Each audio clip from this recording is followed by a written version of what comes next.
Hello and welcome to GameRules.com. My name is Mark, and today I'm going to teach you how to play Setup. This is a tile laying game for 2 to 4 players, in which players are trying to create sets and sequences on the board, earning more points the more tiles they can play. This game can be played individually or in teams of 2. Let's dive in and see what it's all about. At the beginning of the game, each player will need to choose which color they wish to be. They will grab that color's tile tray and player token. They also need to sit at the spot that allows them to be in front of their personal scoring boxes. So here red would sit in front of red, green in front of green, and so on. This will be a 3-player example. If the 4th player was in the game, I would have the yellow tray and the yellow pawn here. Set up the game by having each player putting their pawn on the setup space here. That is the starting space. Place 4 tiles face up in the center. These center squares are called community squares. And then each player takes 4 tiles to start their beginning hand. Place 4 tiles face up alongside the board to form what's called the common hand. Since we're not playing with 4, we can just put the common hand here where yellow would normally sit. In a game that involves fewer than 4 players, those colored spaces that are not being used are also community spaces. So here, these yellow spaces are also part of the community. That does not affect setup. However, when playing tiles, a player can only put pieces on community spaces or their own personal scoring spaces. So since yellow is also part of the community for this game, players will be able to place pieces on these squares. The object of the game is to be the first player to get your piece to the finish line. There are special finish lines for the player count. In a 2-player game, you would play all the way to this space with 2 diamonds. The first to reach that space or go further wins the game. 3-player games end here, and 4-player games end here. Now, before we get into gameplay and how to get your pawn around the board, let's talk about the tiles. There are 50 tiles in this game. 5 suits, just like a standard deck of cards, plus the star suit. So we have hearts, clubs, diamonds, spades, and stars. And there are 10 tiles in each suit, numbered 1 through 10. Much like in rummy games, you are trying to build sets. There are 2 types of sets. First, there are sets of the same number. A set must have at least 2 tiles in it. So here we have a set of 7s. Since there are 5 suits in the game, the biggest set of matching numbers you can make is 5 tiles. The other type of set you can make in this game is a sequence of numbers in the same suit. And of course, the minimum is 2 tiles, and it can stretch as long as the suit. So potentially you could have a run of 1 through 10. Sets cannot wrap around the corner, so you cannot go 8, 9, 10, 1, 2, 3. Now that you understand what you're trying to do on your turn, let's go ahead and jump into gameplay. We'll go ahead and have our red player here at the bottom of the screen begin the game. On your turn, you can do one of 2 things. You may either play tiles to the board to form a set, or if you don't want to play or you can't play, you may swap tiles. Now, to swap, you would just choose a number of tiles from your hand and replace them by drawing that same number from the bag. So they want to get rid of these 2. They replace 2 new ones and put the old ones back in the bag, giving it a good shake. If you choose to swap, that ends your turn. Now, if you do want to play some tiles to the board and earn some points, what you're going to do is choose tiles from your hand, from the common hand, or both. You can play as many tiles as you like, as long as they are used to make the same set. All right, so let's start with player 1 again. I know I did a swap, but let's just say that these are their starting tiles. This is a fresh turn. And instead of swapping, they choose to play tiles to the board. So they grab their 8 of stars, they grab the 8 of spades from the common hand, and the 8 of clubs from the common hand. And now they're going to play them to the board. When placing tiles to the board, you can either add your tile to a blank space, and in that case, they would be able to put it here on their own personal bonus scoring area, or they could put it in any of the empty common spaces. So since yellow is not playing, their spaces are common. Or you could put your tile on top of a pre-existing tile in any of those mentioned spaces. So I could put it here on top of the 10 or the 3 or the 2. Or if there were tiles on these yellow spaces already, I could put them there. You are never allowed to place your tile on an opponent's personal bonus space. So for this play, we're going to put the 8 here, the 8 of spades here, and the 8 of clubs here. A player then scores points for any sets that they make. So we made a set of 8s, that is 1, 2, 3. However, we also made a set here, 8, 9. That also allows for them to score the 9. So altogether, this player earned 1, 2, 3, 4 points. Once a player has played their tiles and scored their points, they need to replenish the hands that they've used tiles from. First, you replenish the common hand. Bring it back up to 4 tiles. Then you replenish your own hand. After that, play passes left. And now we're going to have player 2 take their turn. They have a rather large scoring opportunity here with the 10 of spades, the 7 of spades, and the 9 of spades. This will be a good example to show you on how all of these tile spaces are interconnected with these white lines. Because of how these spaces are all connected, it's possible to place tiles in a pretty wild way and still earn points. So let's go ahead and put the 10 here, the 7 here, and the 9 here. Now let's figure out the player's score. So they went 7, 8, 9, 10.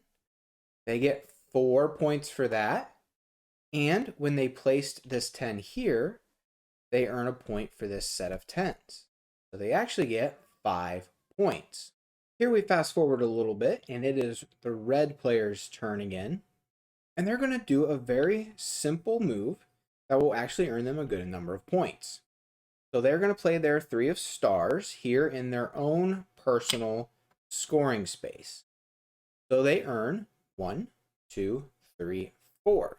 We're creating a set of 4 3s on the board. However, since they created a set that involves a tile that is on an opponent's personal scoring space, that player also earns 1 point for that tile. It is the player's responsibility to keep track of their bonus points. If they fail to see that they get bonus points, and the next player begins their turn, they've lost their opportunity to get that point. So if red ended their turn and replenished their hand, and purple began their turn, and green noticed, wait a minute, I earned a bonus point. Too late. They don't get it. I've got one more example I want to show you because the scoring can be a little confusing if you don't understand how it works. So let's play this 4, 5, and 6 with this 3 of hearts.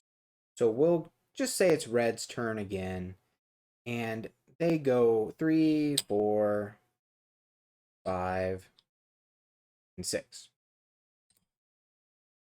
So they created a sequence 3, 4, 5, 6. They get 4 points.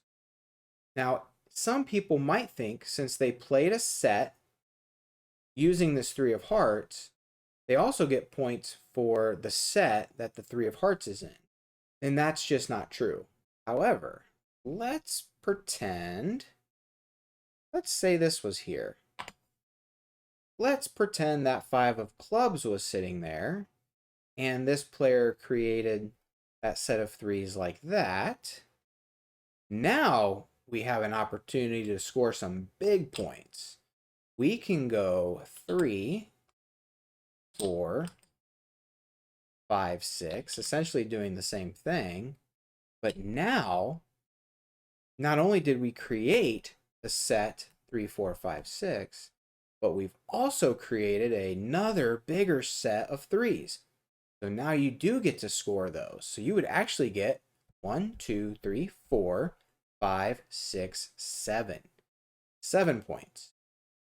Notice that I did not count the 3 twice. A tile is only worth 1 point regardless of how many sets it's part of. And that wraps up the regular game. Players will continue taking turns until one person crosses the appropriate finish line. Again, we have a finish line here for 2 players, 3 players, and 4 players. Now, it is possible for players to earn points on the same turn.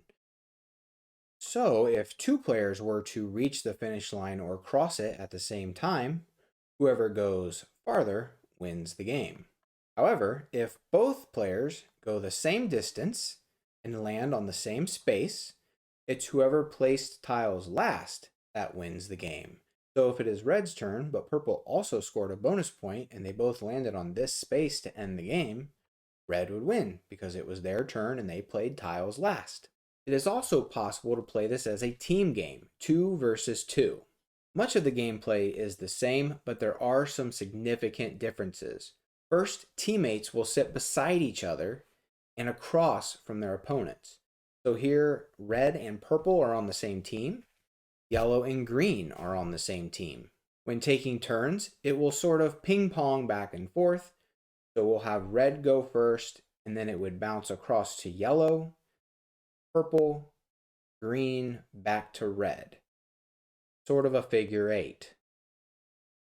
And each player still has their own token on the board. When a player takes their turn, they score points just like in the regular game, and they will only move their token. Also, just like in the regular game, bonus points are scored for tiles on personal bonus scoring spaces that are involved in the set that was created. However, the win condition for the game is different. Instead of trying to be the first player to cross the finish line or the first player to go the farthest past the finish line, you are trying to avoid being the team with a piece in last place. So just crossing the finish line first or being the one that is farthest ahead does not necessarily win you the game. So in this setup here, the red player has gone the farthest. However, it is the green player that is in last place, so the green and yellow team loses. In this example, the red player went the farthest. However, purple is in last place, so it is the red and purple team that loses. If 2 players are tied for being in last place, it is the team that went farthest that wins. So here, both purple and yellow are in last place, so the red and purple team win because red went farther. If there is a tie for first and for last, it is whoever played tiles last that wins. So let's say red took their turn last, caused this situation to happen. It would be the red team that wins because they played tiles to the board last. One last special note, if the bag ever runs out of tiles and the game is still continuing, then you have to replenish the bag by removing all of the bottom tiles and putting them back in the bag. You need to leave the top tile behind. Think of it as resetting the discard pile in a card game. You would take that top card from the discard and leave it on the table, and then shuffle the rest of the discard pile to form the new draw deck. It's the same principle here.